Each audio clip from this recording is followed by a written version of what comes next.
Olá pessoal, eu sou a Rebeca, eu sou pneumologista e eu vou falar um pouquinho para vocês hoje sobre a avaliação ultrassonográfica do edema pulmonar. Então, só para a gente lembrar um pouquinho sobre isso, né? A gente tem dois principais mecanismos na formação do edema pulmonar e vejam aqui comigo quais são. Um deles é o aumento da pressão hidrostática e o outro é o aumento da permeabilidade vascular. Essas são as principais forças que vão estar envolvidas na formação do edema pulmonar. Aqui embaixo eu trouxe duas imagens para vocês lembrarem sobre a anatomia pulmonar e como que isso vai se traduzir na imagem. Por quê? Se vocês lembrarem, a unidade pulmonar ela é composta pelo lóbulo pulmonar secundário. E nesse lóbulo pulmonar a gente vai ter uma arteríola, que vai estar no centro do lóbulo pulmonar, o bronquíolo, que vai estar no centro do lóbulo pulmonar, e nas laterais do lóbulo pulmonar a gente vai ter a veia pulmonar e os vasos linfáticos. Então vejam que geralmente quando nós temos uma alteração entre essas forças de pressão hidrostática e permeabilidade vascular, nós vamos primeiramente, anatomicamente, fazer um espessamento de septo interlobular, tá? Porque é aqui onde vão estar as veias e os vasos linfáticos pulmonares. Para que gere um edema pulmonar, a gente vai ter que ter uma alteração entre fluxo e drenagem. E aqui eu mostro para vocês a lei de Starling, a equação de Starling, tá?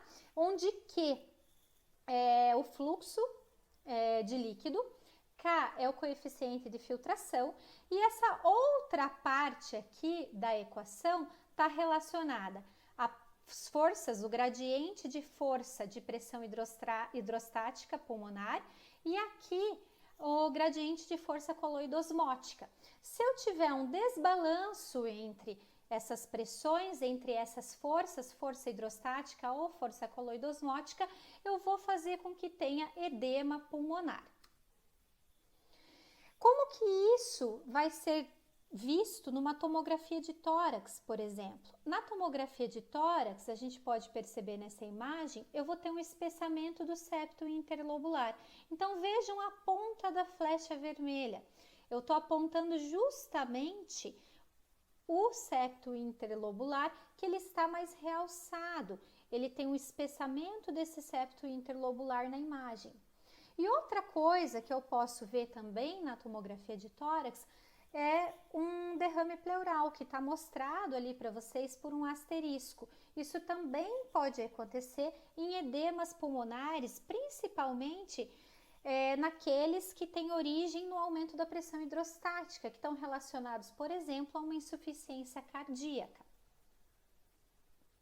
E como que eu vou avaliar isso na ultrassonografia de tórax? Então vejam esse diagrama que eu deixei aqui para vocês. Vocês podem ver nessa imagem que tem duas sombras pretas aqui, ó, nesta primeira imagem.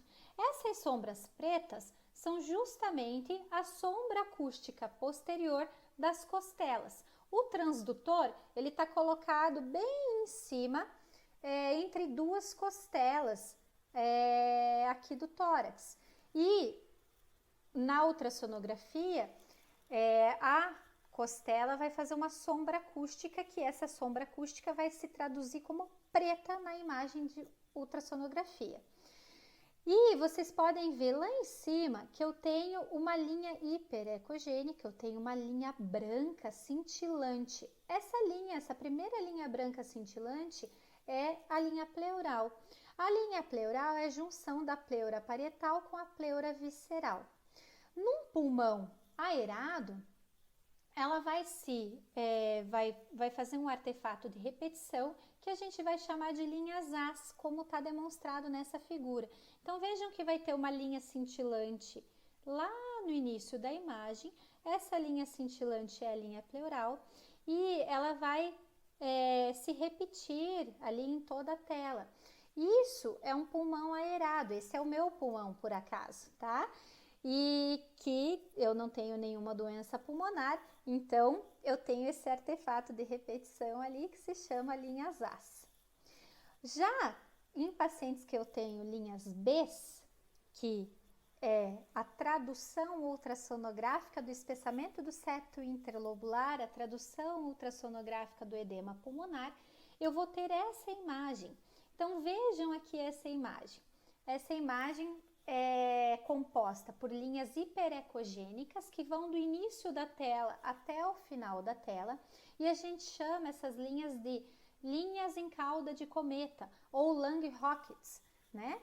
Essas linhas, elas vão lá da linha pleural até o final da tela e elas são dinâmicas. Elas não são estáticas como nessa imagem, elas são dinâmicas e se movimentam conforme a respiração, ok? Por hoje, pessoal, é isso. Eu queria mostrar para vocês como funciona a avaliação ultrassonográfica, em como se traduz o edema pulmonar por ultrassonografia de tórax. Até mais, pessoal!